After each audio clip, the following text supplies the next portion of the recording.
বিহু বিহু বুলি বিহুকে বিনাবা বিহু গলে বিনাবা কাক নমস্কাৰ মই কলি আপোনালোক সকলোকে মোৰ নতুন এটা ভিডিঅলৈ স্বাগতম জনাইছো যিহেতু বৰ্তমান সকলো ফালে আপোনালোকে দেখিব নগৰে চহৰে যে একদম পুৰা বিহু সন্মিলন বিলাক পাতি থকা হৈছে আৰু এই বিহু সন্মিলন বিলাকৰ ভিতৰত যদি আমি ভালকে মন কৰো তাত বেছিকে চৰ্চাত থাকে যে কোন গায়ক আহিব কোন গায়িকা আহিব মানে পুৰা ডাঙৰ ডাঙৰ মানুহ বিলাক যিবিলাক আহিব সেইবিলাক লৈ কিন্তু মেইন চৰ্চাৰ কেন্দ্ৰবিন্দু হৈ থাকে বিশেষকৈ যদি চোৱা যায় তাত যেতিয়া দুদিন তিনদিনীয়া যেহেতু কাৰ্যসূচীৰে বিহু সন্মিলন বিলাক পতা যায় কিন্তু প্ৰথম বা সেকেন্ড দিনা যিবিলাক প্ৰতিযোগিতা পতা যায় কিন্তু তাত মানুহ খুব কম হোৱা দেখা যায় বা প্ৰথম দুদিনত যদি কেনেবাকে মানে বেলেগ মানুহ আহি যায় তেতিয়াও মানুহ কম হোৱা দেখা যায় কিন্তু এইটো ক্ষেত্ৰত এটা ব্যতিক্ৰমী প্ৰচেষ্টা বিশেষভাৱে লোৱা দেখা গ'ল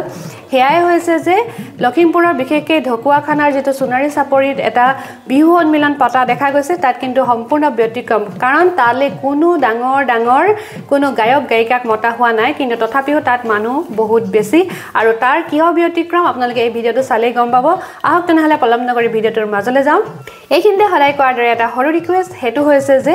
আপোনালোক কোনোবা যদি মোৰ চেনেলত নতুনকৈ আহিছে আৰু এনেকুৱা ধৰণৰ ভিডিঅ'বিলাক যদি চাই ভাল পায় তেনেহলে ভিডিঅটো লাইক কৰি চেনেলটো সাবস্ক্ৰাইব কৰিবলৈ নাপাহৰিব আহক তেন্তে ভিডিঅটোৰ মাজলৈ যাওঁ